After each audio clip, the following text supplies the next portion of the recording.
주님과 함께하는 이 고요한 시간, 주님의 보좌 앞에 내 마음을 쏟네. 모든 것 아시는 주님께 감출 것 없네. 내 맘과 정성 다해 주 바라나이다. 주님과 함께하는 이 고요한 시간, 주님의 보좌 앞에 내 마음을 쏟네. 모든 것 아시는 주님께 감출 것 없네. 내 맘과 정성 다해 주 바라나이다. 온 맘 다해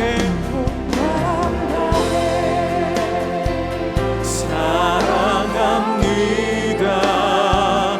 온 맘 다해 주 알기 원하네. 내 모든 삶 당신 것이니 주만 섬기리. 온 맘 다 나 염려하지 않아. 그들이 가버나움에 들어가니라. 예수께서 곧 안식일에 회당에 들어가 가르치시매 무사람이 그의 교훈에 놀라니 이는 그가 가르치시는 것이 권위 있는 자와 같고 서기관들과 같이 아니함일러라. 마침 그들의 회당에 더러운 귀신 들린 사람이 있어 소리질러 이르되, 나사렛 예수여, 우리가 당신과 무슨 상관이 있나이까? 우리를 멸하러 왔나이까? 나는 당신이 누구인 줄 아노니 하나님의 거룩한 자니이다. 잠잠하고 그 사람에게서 나오라.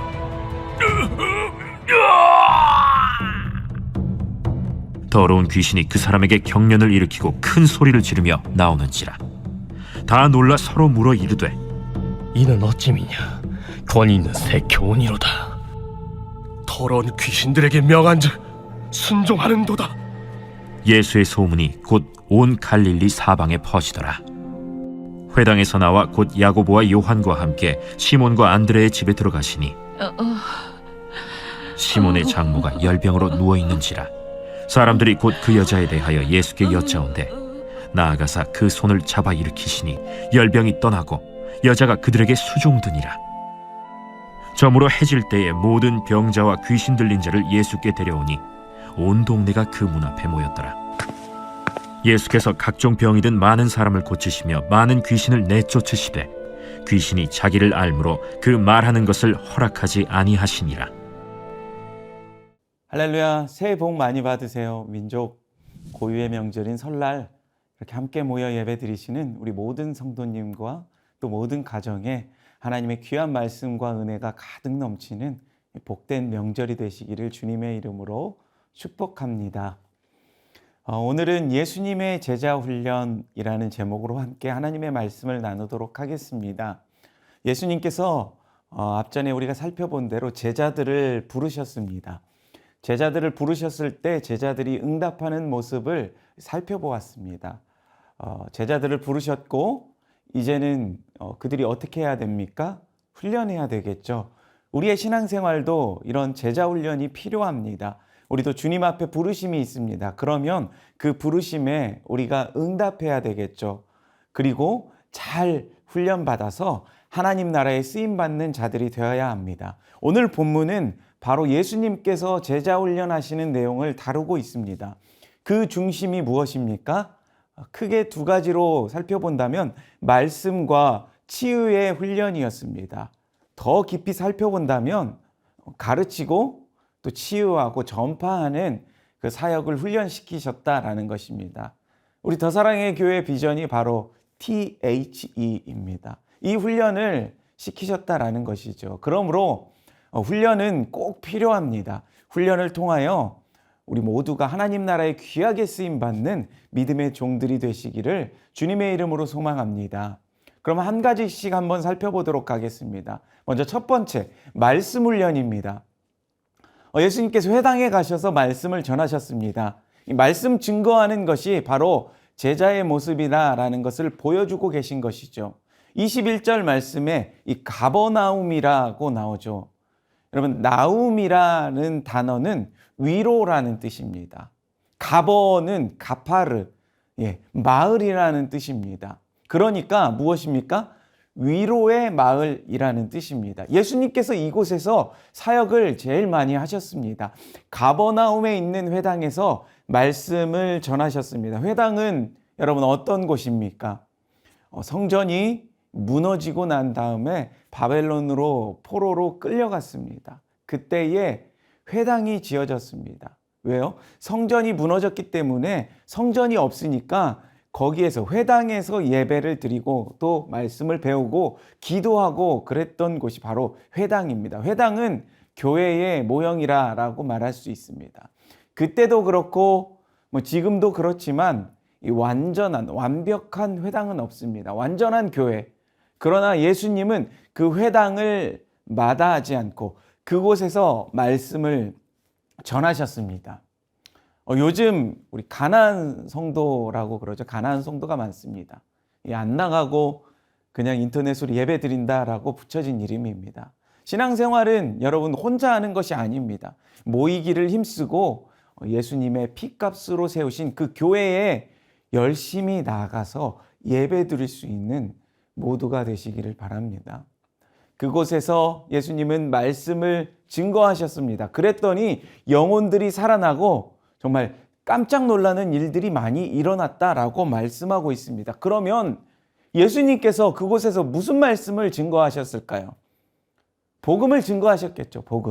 복음이 바로 예수님이니까 예수님을 증거했다라는 것입니다. 구약에서부터 시작해서 오실 메시아를 증거했다라는 것입니다. 우리 21절, 22절 말씀을 함께 보겠습니다. 그들이 가버나움에 들어가니라. 예수께서 곧 안식일에 회당에 들어가 가르치심에 뭇 사람이 그의 교훈에 놀라니 이는 그가 가르치시는 것이 권위 있는 자와 같고 서기관들과 같지 아니함일러라. 그런데 사람들이 듣기에 예수님께서 전하는 말씀이 무언가 다르다라는 것을 느낍니다. 그래서 깜짝깜짝 놀랐다라고 나옵니다. 여기에 권위라고 나오죠. 권위라는 권세라는 말이 헬라어로 바로 엑수시아입니다. 이것을 분석해 보면 에크 플러스 우시아입니다. 에크는 무엇이죠? 바로 무엇으로부터, 우시아는 본질이라는 뜻이거든요. 그러니까 본질로부터 나오는 그 무엇인데 이 설명은 못하겠는 그 무언가가 있었다라는 것입니다. 그래서 그 말씀을 듣는 그들이 깜짝 놀란 것입니다.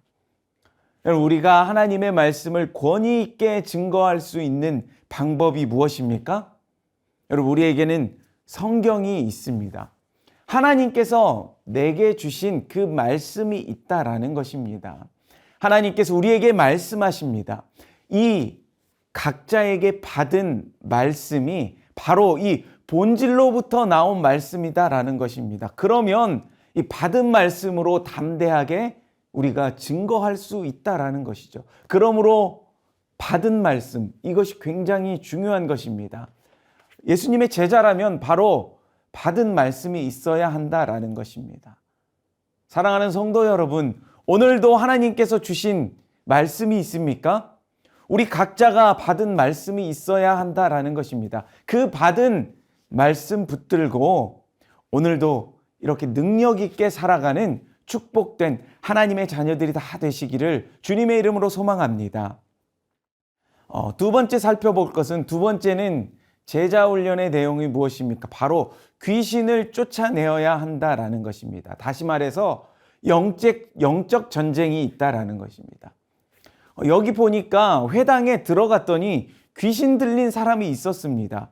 우리 23절부터 26절까지의 말씀을 함께 읽어보도록 하겠습니다. 마침 그들의 회당에 더러운 귀신 들린 사람이 있어 소리질러 이르되 나사렛 예수여, 우리가 당신과 무슨 상관이 있나이까? 우리를 멸하러 왔나이까? 나는 당신이 누구인 줄 아노니 하나님의 거룩한 자니이다.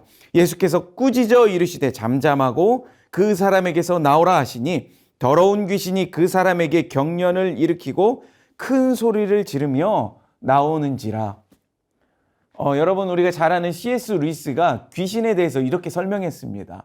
이 어리석은 사람은 귀신을 무시한다고 합니다. 또는 귀신을 너무 크게 과장한다고 합니다. 둘 다 해서는 안 된다라는 것이죠. 지혜로운 사람은 어떻게 합니까? 귀신을 무시해서도 안 되고 또 과장해서도 안 되는 것입니다. 여러분, 귀신은 존재합니다. 어떤 사람은 귀신이 없다라고 말합니다. 본 적이 없다고 말합니다. 이에 대해서 C.S. 루이스가 이렇게 얘기합니다. 귀신하고 같은 방향으로 걸어가니까 보이지 않는다라고 합니다. 앞만 보고 귀신이 옆에서 손잡고 가고 있다라는 것이죠. 우리가 날마다 마귀를 대적하면 날마다 우리 삶 가운데 영적 전쟁입니다. 영적 전쟁이 없으면 귀신이 보이지 않는 것입니다. 삶 가운데 영적 전쟁이 있다라는 것은 날마다 악한 마귀가 우리의 삶을 방해하고 있다라는 것을 날마다 느끼는 것입니다. 그래서 무시해서도 안 된다라는 것이죠. 또 한 가지, 어떤 사람은 너무나 귀신을 과장을 합니다. 크게 봅니다. 예전에 귀신론이라는 이단도 있었습니다. 모든 것이 다 귀신이 한 것이다 라고 합니다. 귀신이 전지전능하다라고 합니다. 여러분, 말도 안 되죠. 심지어 우리의 삶 가운데 감기에 걸렸습니다. 근데 감기에 걸렸는데 귀신이 역사해서 감기에 걸렸다라고 합니다. 여러분, 그것은 아니죠. 감기는 바이러스입니다. 왜 자꾸만 귀신이 그랬다라고 그러고 뭐 한 가지를 하더라도 이거 다 귀신이 역사해서 그랬다. 여러분, 마귀도 억울할 것 같습니다. 자기가 하지도 않은 일을 자꾸만 자기가 했다고 그러니까. 마귀가 그렇게 다 하는 것은 아니라라는 것입니다. 그러므로 우리가 과장해서도 안 되는 것입니다. 무시해서도 안 되고 과장해서도 안 되는 것입니다. 여러분, 우리에게는 예수 그리스도의 능력이 있습니다. 예수님께서도 말씀하시죠. 예수님께서 꾸짖으셨습니다. 우리도 꾸짖어야 합니다. 항상 그러기 위해서 기도해야 하는 것이죠. 그리고 예수 그리스도의 이름으로 명령해야 합니다. 예수님의 제자들이 바로 이것 해야 한다라는 것이죠. 우리가 나중에 뒤에 살펴보겠지만 14장에 또 제자들에게 귀신 들린 아이를 데리고 왔는데 제자들이 못 고치죠. 그 못 고치는 모습이 나옵니다. 그러면서 예수님께 묻습니다. 왜 우리는 못했습니까? 라고 했을 때에 예수님께서 기도 외에는 이런 유가 나가지 않는다라고 말씀하지 않으십니까? 여러분, 기도해야 하는 것입니다. 제자라면 이 귀신과의 싸움, 영적인 전쟁에서 이길 수 있는 그 능력을 갖춰야 한다라는 것입니다. 첫 번째, 말씀의 능력이 있어야 하고, 두 번째, 영적 전쟁에서 승리할 수 있는 그 능력이 있어야 한다라는 것입니다. 그것을 꼭 갖춰야 한다라는 것입니다. 우리가 복음을 전할 때도 이러한 경험을 하지 않습니까? 조용한 듯 하면서 거부하는 사람이 있는가 하는 반면에 거부하는 것 같이 보여도 이상하게 말을 잘 듣습니다. 복음을 받아들이는 경우가 있습니다. 여러분, 그러므로 우리 가정에서도 교회에서도 우리의 삶의 모두가 다 영적 싸움인 것입니다. 직장에서도 영적 싸움입니다. 영적 싸움에서 이길 줄 아는 것, 바로 제자의 모습이다라는 것이죠. 우리의 삶 가운데 악한 마귀가 배후에 있습니다. 항상 영적 전쟁에서 승리하는 우리 믿음의 사람이 되시기를 주님의 이름으로 축복합니다. 마지막은 무엇입니까? 바로 치유하는 능력입니다. 치유하는 능력인데 29절부터 우리 31절까지 말씀을 함께 보도록 하겠습니다. 회당에서 나와 곧 야고보와 요한과 함께 시몬과 안드레의 집에 들어가시니 시몬의 장모가 열병으로 누워 있는지라. 사람들이 곧 그 여자에게 대하여 예수께 여짜온대 나아가사 그 손을 잡아 일으키시니 열병이 떠나고 여자가 그들에게 수종드니라. 시몬의 장모의 병을 고치는 장면이 나옵니다. 열병이라고 여기에 나오는데 많은 사람들이 아마 이게 폐렴이 아닐까라고 생각합니다. 여러분, 우리 가운데 염증이 생기면 열이 나잖아요. 바로 그것이다라는 것이죠. 지금이야 뭐 약도 좋아지고 해열제도 있고 그래서 금방 낫지만 예전에는 어떻습니까? 약도 없습니다. 이 열병이 굉장히 무서운 병이었다라는 것이죠. 계속해서 열이 오르면 우리가 끝내는 죽을 수도 있다라는 것입니다. 위험한 병이었습니다. 그런데 예수님께서 가셔서 그 장모의 손을 잡아주시고 일으켜 주셨다라는 것입니다. 그러니까 회복이 되었습니다. 여러분, 이게 굉장히 중요한 것입니다. 제자들에게 너희도 그 일을 하라라고 말씀하십니다. 베드로의 장모의 특징이 무엇이냐면 여기 보면 다 낫고 난 다음에 수종을 들었다라고 나옵니다. 여러분, 수종이라는 것이 무엇입니까? 바로 섬기는 것이죠. 다시 말해 구원받고 난 다음에 바로 섬겼다라는 것입니다. 이것이 바로 믿음의 모본입니다. 여러분, 구원받으면 해야 할 일이 무엇이냐? 바로 이렇게 바로 섬기는 것입니다. 우리도 마찬가지입니다. 하나님 앞에 치유받으면 곧장 섬김의 자리로 나아가야 하는 것입니다. 쓰임받는 사람들의 특징, 바로 받으면 곧장 이 사명으로 연결시킨다라는 것입니다. 그러면서 32절부터 34절까지의 말씀인데요. 저물어 해질 때에 모든 병자와 귀신 들린 자를 예수께 데려오니 온 동네가 그 문 앞에 모였더라. 예수께서 각종 병이 든 많은 사람을 고치시며 많은 귀신을 내쫓으시되 귀신이 자기를 알므로 그 말하는 것을 허락하지 아니하시니라. 여러분, 예수님께 오면 다 해결이 됩니다. 그런데 중요한 것은 여기 병 고치는 것이 목적이 아니다라는 것입니다. 예수님이 목적이 되어야 하는 것입니다. 예수님 믿으면 나타나는 현상이 병 고침이지 병 고치기 위해서 예수님 믿는 게 아니라라는 것입니다. 마찬가지로 돈 벌기 위해서 예수님 믿는 것이 아니다라는 것이죠. 기독교 안에 신비가 있습니다. 그러나 신비만 따라가면 어떻게 됩니까? 신비주의가 됩니다. 예수님 믿으면 복을 받습니다. 그런데 복만 따라가면 기복주의가 된다라는 것이죠. 우리는 예수님이 목적이 되어야 합니다. 목적과 과정을 혼돈해서는 안 됩니다. 우리에게는 오직 예수님밖에 없습니다. 예수님을 따르면 나머지는 다 부수적으로 따라오게 되어 있습니다. 예수님 따르면서 말씀 증거하고, 예수님 따르면서 귀신을 쫓아내고, 예수님 따르면서 병 고치는 것입니다. 그냥 예수님은 들러리로 세우고 이 부수적인 것들을 따르는 것, 여러분, 이런 것들 모두가 다 엉터리입니다. 기억하십시오. 목적은 예수님이라는 것을 기억하시고 날마다 우리의 삶 가운데 많은 열매를 맺고 하나님 앞에 잘 쓰임받는 우리 모든 복된 성도님들이 되시기를 우리 주님의 이름으로 축원합니다. 함께 다음에 기도 제목을 읽고 기도하며 나아가도록 하겠습니다. 첫 번째, 우리 각자에게 주시는 하나님의 말씀, 그 받은 말씀 붙잡고 말씀의 능력으로 살아가는 믿음의 자녀들이 되게 하옵소서. 두 번째, 예수 그리스도의 능력을 힘입어 영적 전쟁에서 날마다 승리하는 삶이 되게 하옵소서. 세 번째, 예수님이 목적이 되는 삶을 살아가는 우리 믿음의 자녀들이 되게 하옵소서. 우리 이러한 기도 제목을 붙들고 함께 기도하며 나아가도록 하겠습니다.